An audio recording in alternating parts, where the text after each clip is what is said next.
अस्सलाम वालेकुम व्यूअर्स, मैं हूं फैसल और आप देख रहे हैं मेरा यूट्यूब चैनल फैसल लाइव।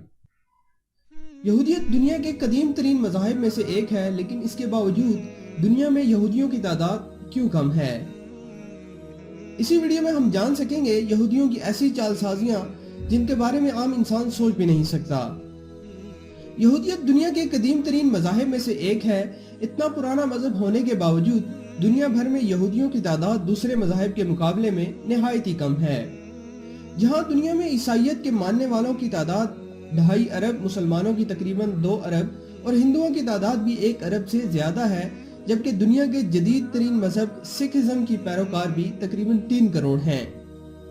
ऐसे में दुनिया के कदीम तरीन मजहबों में से एक यहूदियों की तादाद सिर्फ 1 करोड़ 40 लाख होना एक अजीब बात नजर आती है। नाज़रीन, आगे बढ़ने से पहले मेरी गुजारिश है कि आप मेरा चैनल जरूर सब्सक्राइब कर लीजिए और बेल आइकन को भी दबाएं ताकि आने वाली वीडियोस के नोटिफिकेशंस आपको मिलते रहें। आखिर इस बात की क्या वजूहात हैं जो यहूदी दुनिया में इतनी कम तादाद रखते हैं? इसका जवाब यह है कि दरअसल यहूदी दौरे कदीम से लेकर आज तक इंतहाई नस्ल परस्त साबित हुए हैं। इनके नजदीक दुनिया में यहूदियों से अफजल कोई नस्ल नहीं। इसी बिना पर ये लोग ना तो दूसरी अक़वाम को अपने मजहब में कबूल करते हैं और ना ही इनके यहाँ अपने बच्चों की शादी की इजाजत देते हैं। इनके मुताबिक असल यहूदी वही है जिसके माँ और बाप दोनों हजरत याकूब अलैहिस्सलाम के 12 बेटों की औलाद में से हैं। इनके अलावा ना तो कोई बाहर का शख्स यहूदियत कबूल कर सकता है और ना ही कोई यहूदी लड़की या लड़का गैर अक़वाम में शादी ब्याह कर सकता है। अगर कोई यहूदी ऐसा करता है तो वो खालिस यहूदियत से खारिज हो जाता है। यहूदियों की खुद पसंदी और नस्ल परस्ती कोई नई चीज नहीं। ये जज्बा इनमें उस दौर से पाया जाता है जब इस कौम की इब्तिदा हुई थी। इस ज़मन में आपके सामने जो किस्सा बयान करने जा रहा हूँ वो दरअसल अहले किताब का है, यानी बाइबल और तालमूद दोनों में मौजूद है। इसके अलावा इमाम इब्ने कसीर ने अपनी किताब अल बिदाया व निहाया यानी तारीख इब्ने कसीर की पहली जिल्द सफ़ा नंबर 454 में इस वाक़े का तज़किरा किया है। वाक़े कुछ यूँ बयान किया जाता है कि जब हजरत याकूब अलैहिस्सलाम अपने अहलो अयाल के साथ सफ़र करते हुए शेखम नामी बस्ती से गुजरे तो आप अलैहिस्सलाम ने यहाँ के जमींदार जिसका नाम जमूर था इससे 100 बकरियों के एवज एक ज़मीन खरीदी।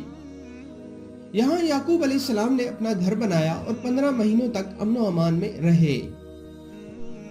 ये वो दौर था जब हजरत यूसुफ अलैहिस्सलाम बहुत ही कम सिन थे और आप अपने दीगर भाइयों और एक बहन दीना के हमरा इस जगह रहते थे।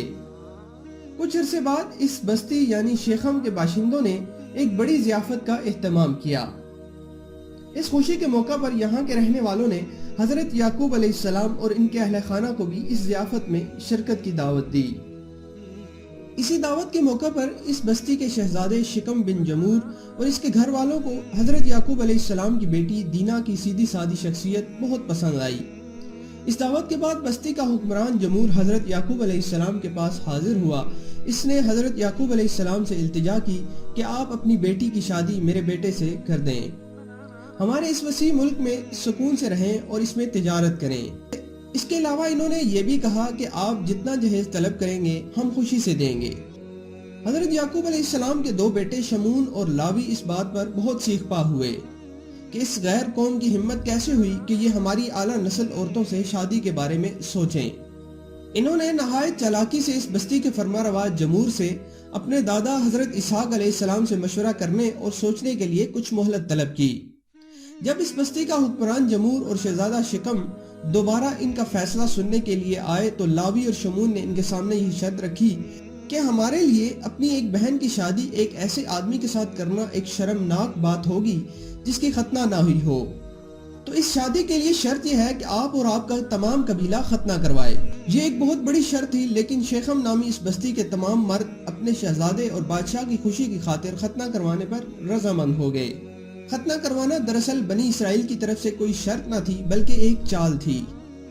जब ये तमाम शहर खतना करवा चुका तो इससे अगले ही दिन वो लोग अपने इरादों को पूरा करने निकले। एक नागाहानी आफत की तरह इस बस्ती पर टूट पड़े।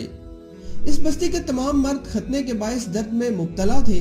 चुनाचे हजरत याकूब अलैहिस्सलाम के बेटों को ज्यादा मुज़ाहमत का सामना न करना पड़ा और इन्होंने बादशाह जमूर और शहजादे शिकम समेत बस्ती के तमाम मर्दों को कत्ल करके इनका माल और असबाब लूट लिया। حضرت یعقوب علیہ السلام کو جب اس واقعے کی اطلاع ملی تو آپ اپنے بیٹوں کی اس حرکت پر شدید غمزدہ اور ناراض ہوئے اور اپنے بیٹوں کی اس حرکت پر شدید ملامت کی۔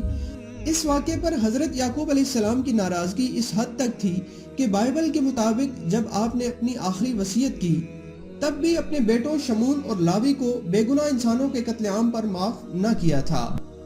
بعد ازاں حضرت یعقوب علیہ السلام کے انہی بیٹوں نے حضرت یوسف علیہ السلام سے حسد کے سبب انہیں کنویں میں ڈالنے جیسے عمل کا ارتکاب بھی کیا، لیکن اللہ تعالیٰ کو کچھ اور ہی منظور تھا۔ اس لیے اللہ پاک نے حضرت یوسف علیہ السلام کو اس کنویں سے نکال کر دنیا کی سب سے عظیم بادشاہت کے مرتبے پر فائز کیا۔ آج یعنی ہزاروں سال گزرنے کے بعد بھی یہ قوم یعنی بنی اسرائیل آج بھی اپنی اسی ہٹ درمی اور نسل پرستی میں مبتلا ہے، جس کی تازہ ترین مثال فلسطینی مسلمانوں پر یہودیوں کی جانب سے کیے جانے والے مظالم ہیں۔ کون سے انسانی حقوق ہیں جو انہیں مل رہے ہیں؟ آئے روز نہتے فلسطینی ان یہودی غاصب فوجیوں کی بندوق کا نشانہ بنتے ہیں۔ دوسری جنگ عظیم کے بعد ہٹلر کے ظلم و ستم کا رونا رونے والے یہ یہودی آج فلسطینیوں پر اس قدر ظلم و ستم ڈھا رہے ہیں جنہیں دیکھ کر شاید ہٹلر کا دل بھی پسیج جائے۔ اور یہودیوں کی ان تمام حرکتوں کا سبب صرف ان کی نسل پرستی اور سرکشی ہے، جس کی وجہ سے یہ لوگ آج بھی خود کو خدا کی پسندیدہ قوم تصور کر کے ہر غلط کام اور گناہ سے مبرہ قرار دیتے ہیں۔ جبکہ ہمارا دین اسلام یہ درس دیتا ہے کہ کسی کالے کو گورے پر اور گورے کو کالے پر کوئی فضیلت حاصل نہیں۔ نہ تو کوئی اجمی کسی عربی پر فوقیت رکھتا ہے، نہ کوئی عربی کسی اجمی پر۔ ویورز، امید ہے آپ کو آج کی یہ ویڈیو پسند آئی ہوگی۔ جانے سے پہلے میرا چینل ضرور سبسکرائب کیجئے اور بیل آئیکن کو بھی دبائیں تاکہ آنے والی ویڈیوز کے نوٹیفیکیشنز آپ کو ملتے رہیں۔ اور کمنٹس میں اپنی رائے کا اظہار ضرور کیجئے اور ویڈیو کو لائک اور شیئر کرنا نہ بھولیے۔